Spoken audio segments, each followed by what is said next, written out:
বন্ধুরা, আপনাদের সাথে কয়েকটা কথা আমি শেয়ার করতে এলাম। এই যে মানুষ মিথ্যা কথা বলে, কথায় কথায় ছলে বলে কৌশলে যখন তখন যে মিথ্যা কথা বলে, এই একটা মিথ্যা কথা বলার দরুন তার পিছনে 100টা মিথ্যা কথা আরও জয়েন করতে হয় সেই মিথ্যা কথাটাকে ঢাকার জন্য। অতএব মিথ্যা কথা বলার আগে মানুষের 10 বার কম করে 20 বার ভাবা উচিত যে এই মিথ্যা কথাটা বললে আমার ভালো হবে না ক্ষতি হবে। আপনাদের কাছে আমি সেটাই বলছি যে মিথ্যা কথা বলে আর যে মিথ্যা কথার প্রশ্রয় দেয় এবং মিথ্যা কথা সয়, তারা দুজনই সমান হয়। তাই বলছি, মিথ্যা কথা বলার আগে কম করে 10 বার আমাদের ভাবা উচিত। এই একটা মিথ্যা কথার দরুন একটা পরিবার নষ্ট হয়ে যেতে পারে, অনেক বড় ধরনের ক্ষতি হতে পারে।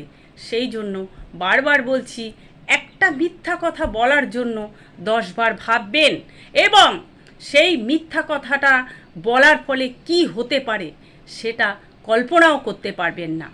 অনেক অনেক বড় ধরনের ক্ষতি হতে পারে, একটা সংসার ভেঙে চুরমার হয়ে যেতে পারে। তাই বলছি যে একটা মিথ্যা কথা বলার আগে 10 বার আমাদের ভাবা উচিত।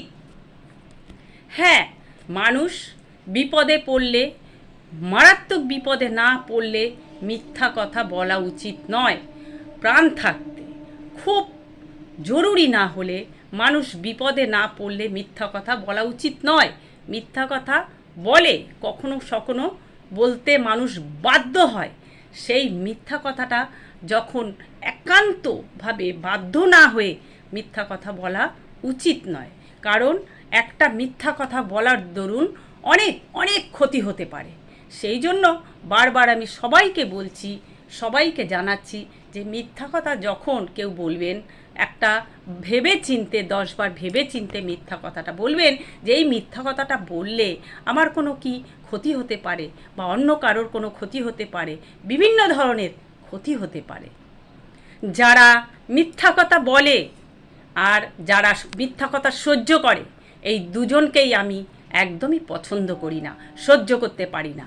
সেই জন্য বলছি, যারা এই মিথ্যা কথা বলবেন তারা অনেক ভেবেচিন্তে বলবেন, অনেক চিন্তা করে বলবেন, যাতে কোনো ক্ষতি না হয়।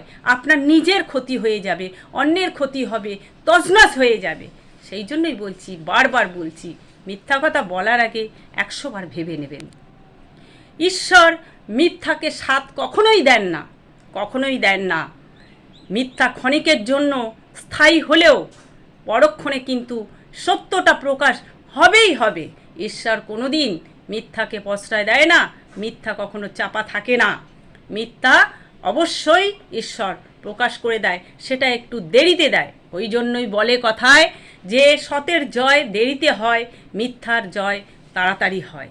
সেই জন্য যারা মিথ্যা কথা বলবেন তারা একটু চিন্তা ভাবনা করে বলবেন এবং তারা একটু ভেবে চিনতে বলবেন। তাই বলছি, মিথ্যা নিয়ে কখনো ছলনা করবেন না। মিথ্যা আমাদের জীবনকে কখনোই সুস্থ রাখে না, মিথ্যা কখনো ভালো করে না। মিথ্যা সব সময় ক্ষতি করে, মিথ্যা ধ্বংস করে, মিথ্যা অনেক বড় ধরনের অনেক ক্ষতি করে থাকে। তাই জন্য বলছি, সবাই আমরা অবশ্যই মিথ্যা কথা একান্ত না, বিপদে পড়লে বলা উচিত নয়। এইটুকু আমাদের মাথায় রাখতে হবে। নমস্কার।